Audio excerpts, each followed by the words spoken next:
Yes. The good old getting punched in the face while peak high on copious amounts of magical mushrooms. I guess it wasn't so magical at this point. It seemed like more of a drama mushroom trip in this case. But my friends and I refer to this camp trip experience as the Jake-a-saurus trip, and you will hear why. Now, this trip has nothing to do with hiking like most of my videos, but it does involve nature as we went camping along the Olympic National Park, specifically in an area called Queef.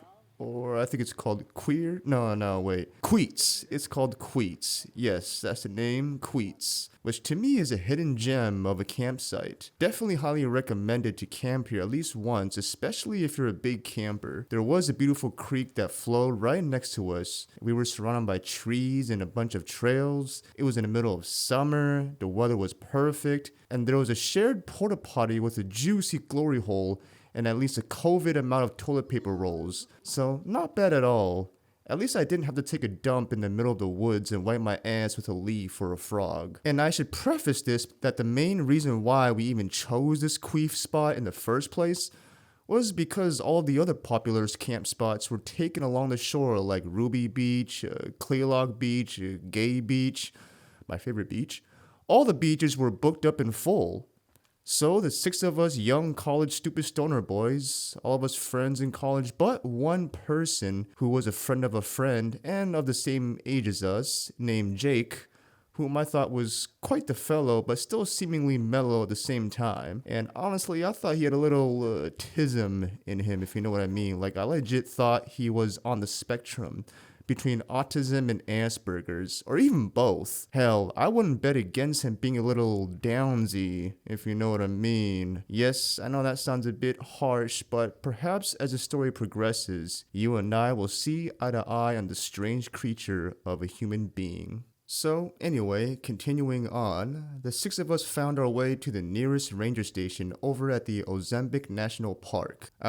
Just kidding, it's Olympic National Park. But that would be funny if there was an Ozempic Park, but sad at the same time, but maybe a good thing, because, you know, America, I don't know what I was trying to say there. But while we were trying to get help from the rangers at the station to see if there were any other campsites available nearby, a random couple came in and overheard our conversation and interfered that they were in the same situation as us on the previous day and stumbled into this campsite called Queats for a couple nights, and that they saw there were a few openings as they left. So my buddies and I all said, yup, like Hank Hill and his buddies in the King of the Hill show when they drink their daily beers on the side of the street in their neighborhood. We then yelled, "Thank you," as we left right after like a bunch of Indians working at a 7-Eleven and rushed to our cars, looked at our paper maps that we got from the ranger station since our phone GPS or Google Maps for some reason wasn't detecting this area, and made our way there. But man, using a real paper map made me realize that wow, we should be absolutely grateful that modern day GPS is so advanced, because using a real map was difficult as hell for me. Like, I've never felt like such a degenerate in my life. Kind of reminds me of the good old days and having to print out directions with a shitty home printer and follow them through step by step. Something like MapQuest. Life before technology was different. Anyway, we barely make it to Queats and found a beautiful camp spot super close to the river, and the six of us set up shop. Now I say we barely made it, as in me and the one friend that I was riding in the car with, which was one of 3 cars in total in our group, because he was driving his little 2-seater Miata and the road to the campsite was full of potholes in the size of a dinosaur's footprints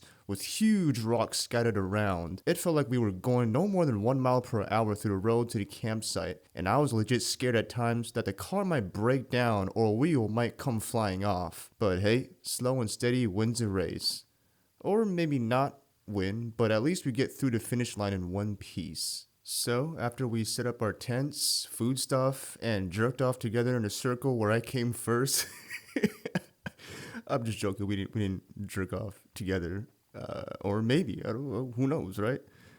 We were ready to commence our shroom trip. These were all scaled out prior to the trip, so that each of us had about 4 grams in total, a little over an eighth, which, yes, it is a crazy amount, but hey, we all just wanted to have a conversation with God while we were alive, and not have to go to heaven or hell first. And I don't know if y'all ate shrooms before, but my god, they're absolutely disgusting, and the texture is just so bad. It's actually quite fascinating, in a bad way, of course.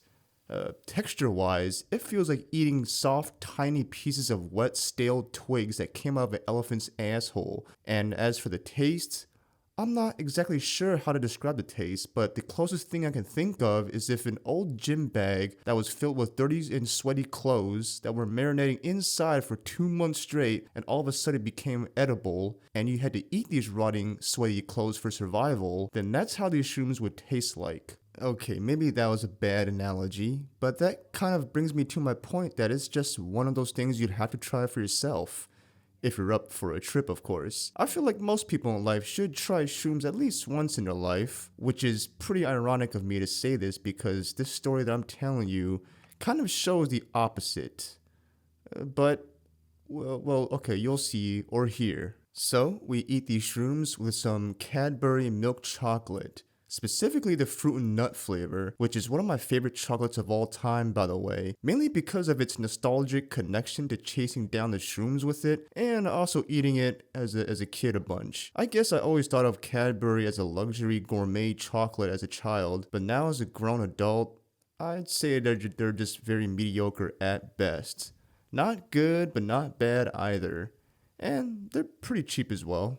So after finishing our shrooms, each of us pretty much just found a seat around our bonfire pit in our little camp spot with no fire going on at the moment, and we just let time pass by.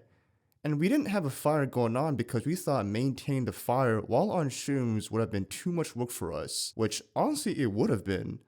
Especially having took damn near 4 grams of shrooms. None of us want to risk any burn injuries or become cooked dinner, though I bet I would taste good as a Chinese man.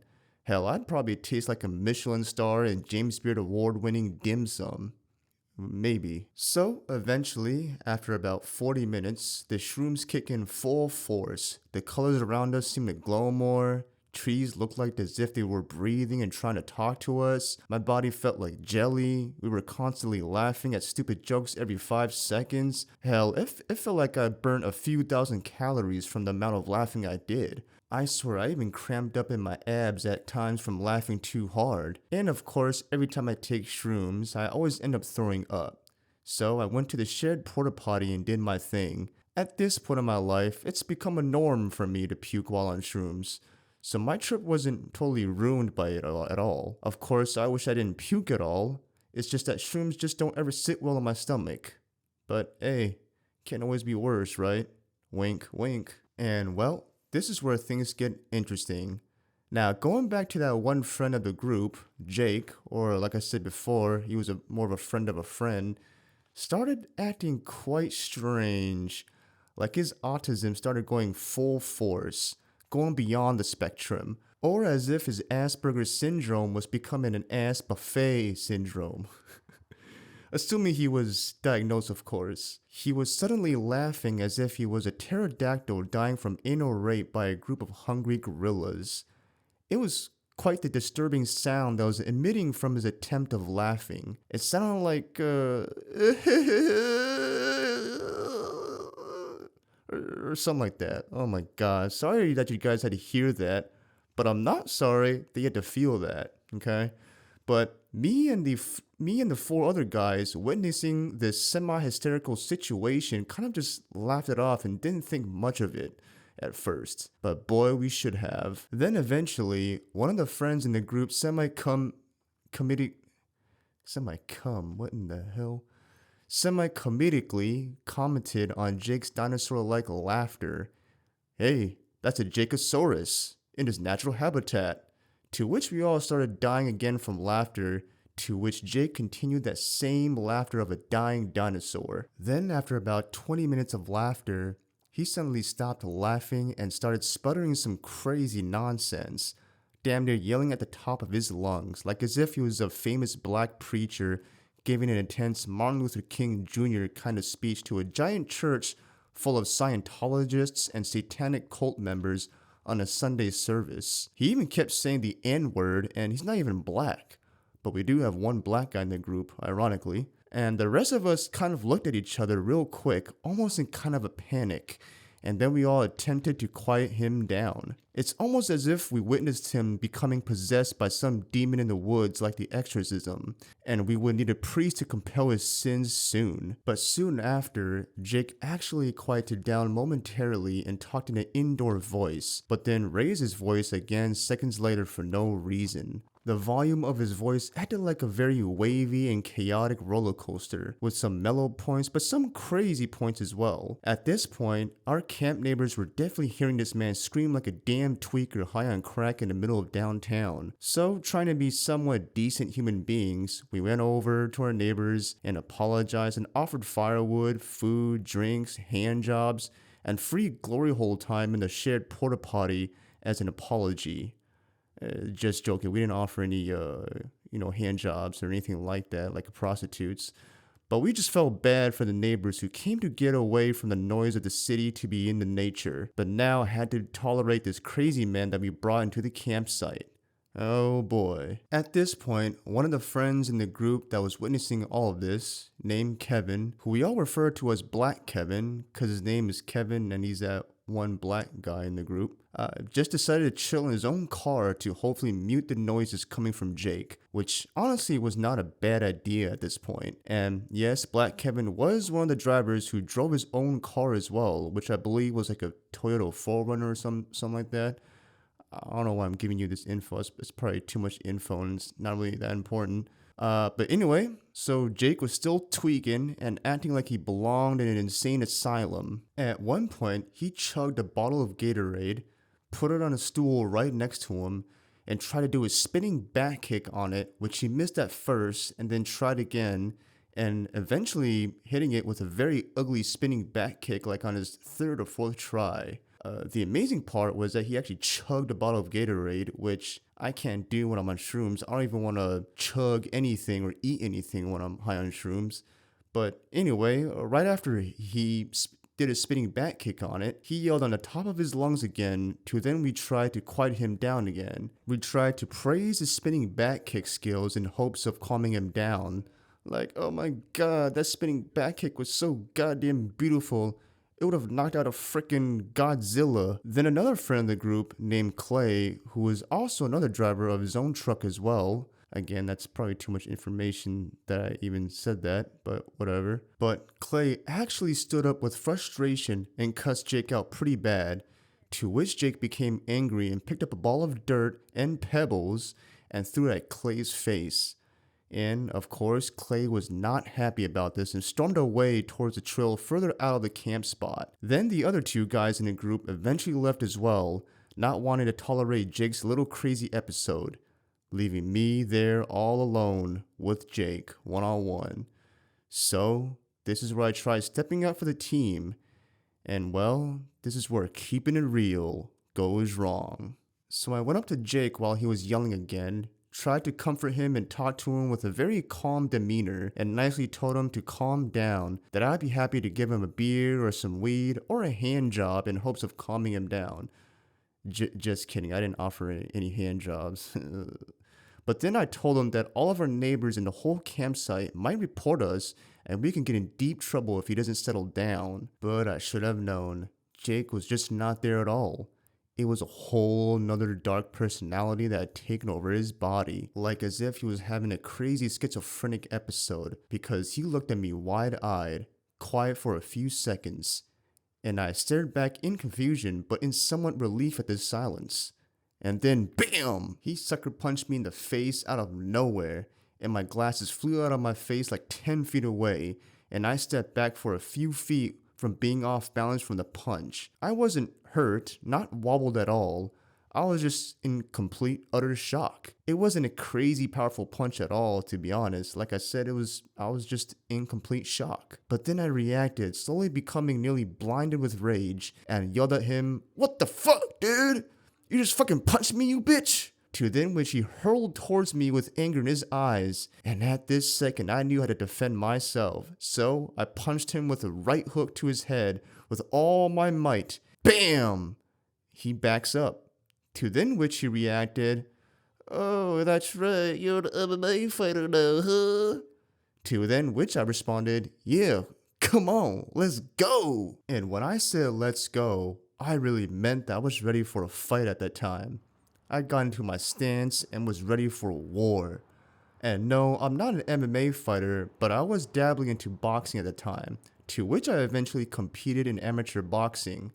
But that's a whole different story of my life. So carrying on, in my stance, ready to fight, looking eye to eye with Jake, waiting for his next move, and suddenly he turns to his side and all of a sudden starts yelling and spewing some nonsense that had nothing to do with anything, as if he was talking to an imaginary friend or foe, and slowly walks in another direction as if I didn't exist to him anymore. Here, I was confused. In my mind then, I thought, hey, this isn't worth the trouble. I might as well just do what the rest of the group did and just walk away and hopefully let the high die down eventually. So I went to Black Kevin's Forerunner that was parked basically in the camp spot like 20 feet away from Jake, got into his car, whom there was another friend from the group hanging out in there as well. They both saw my face instantly with blood dripping down from my eyelid. I saw their faces wide-eyed as hell, like as if they saw a murder and a rape scene in Jeffrey Dahmer's apartment,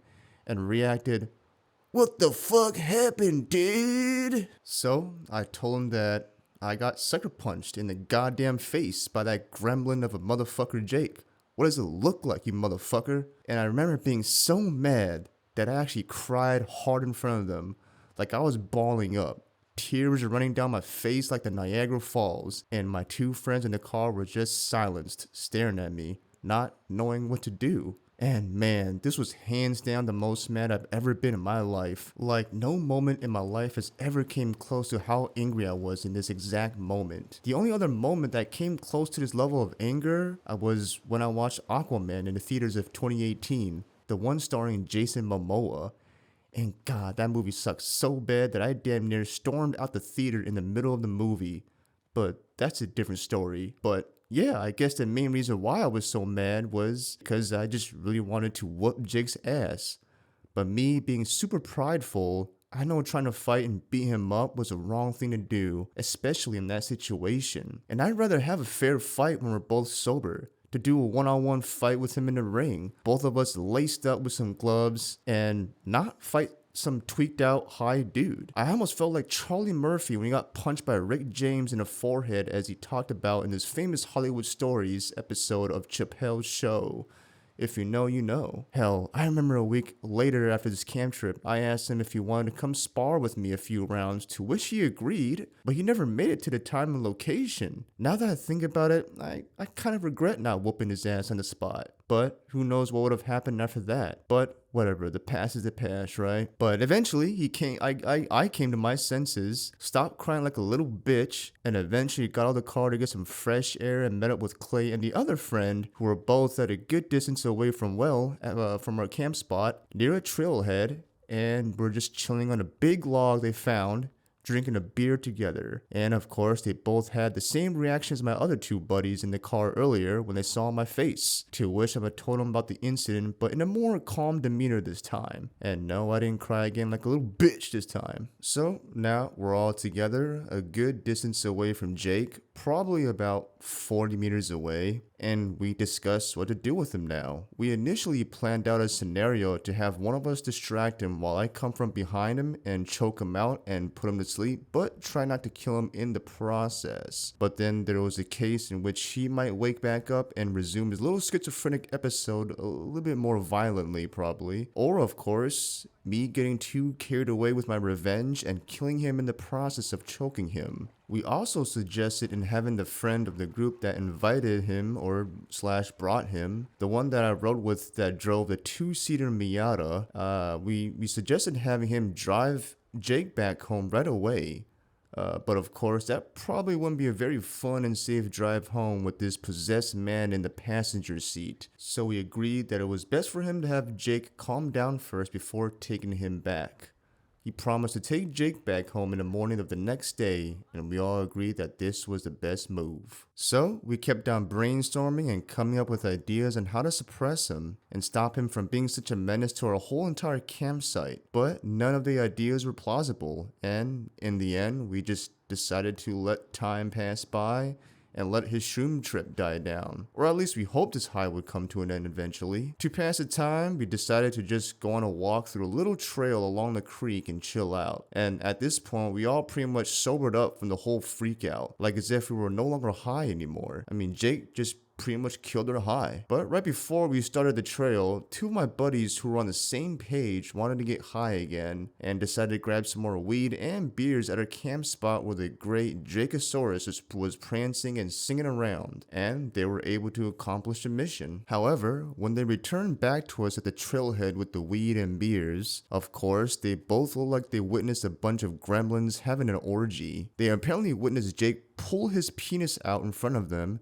troll it around for a couple seconds, and take a piss facing the both of them. To which my two buddies jerked off to that. It's like, nah, I'm joking. I didn't jerk off. I'm just giving them a hard time.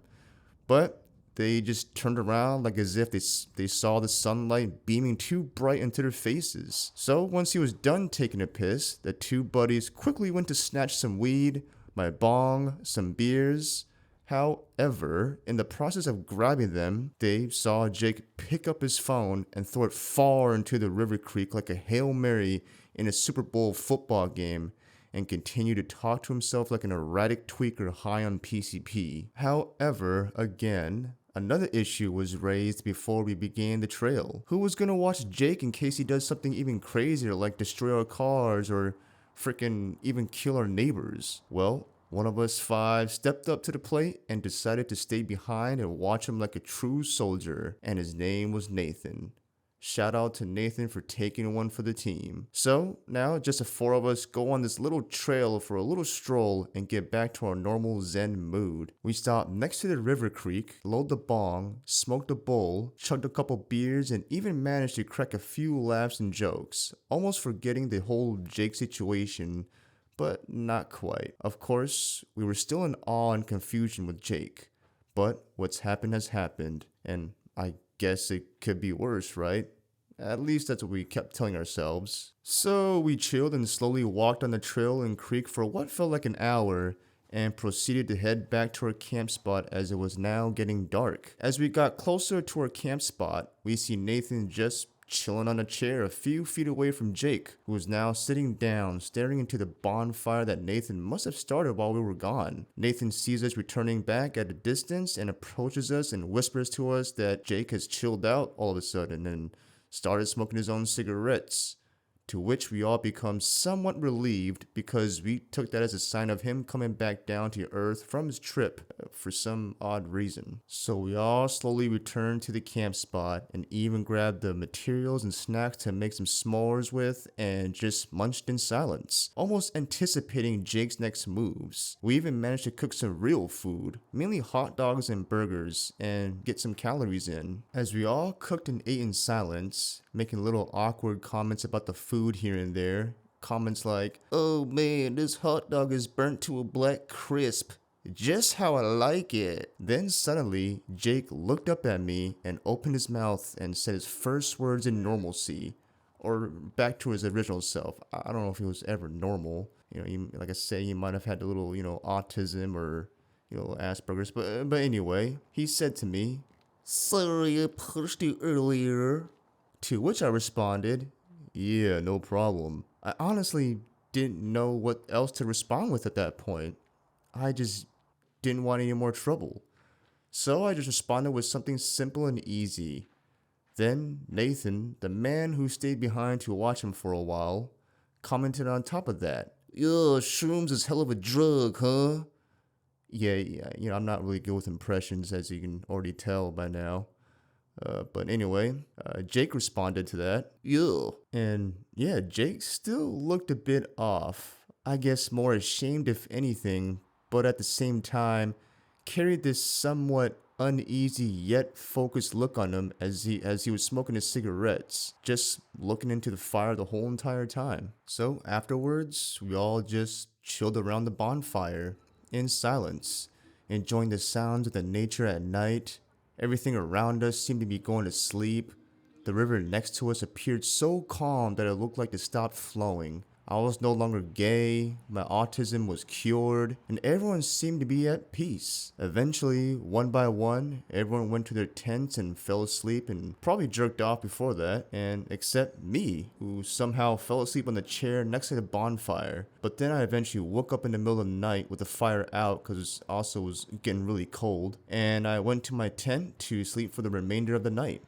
And that was day one. And yeah, I'll continue my second and final day of this camp trip in my next video. I'd like to thank y'all for listening in. I hope you enjoyed. I guess you kind of had to be there to fully understand the ridiculousness of the situation, as I don't think words can really fully draw out this entire day. But I guess that's the nature of storytelling, right? I don't know what the hell I'm trying to say, but anyway, have a good one, y'all. Hit like and subscribe. Don't forget.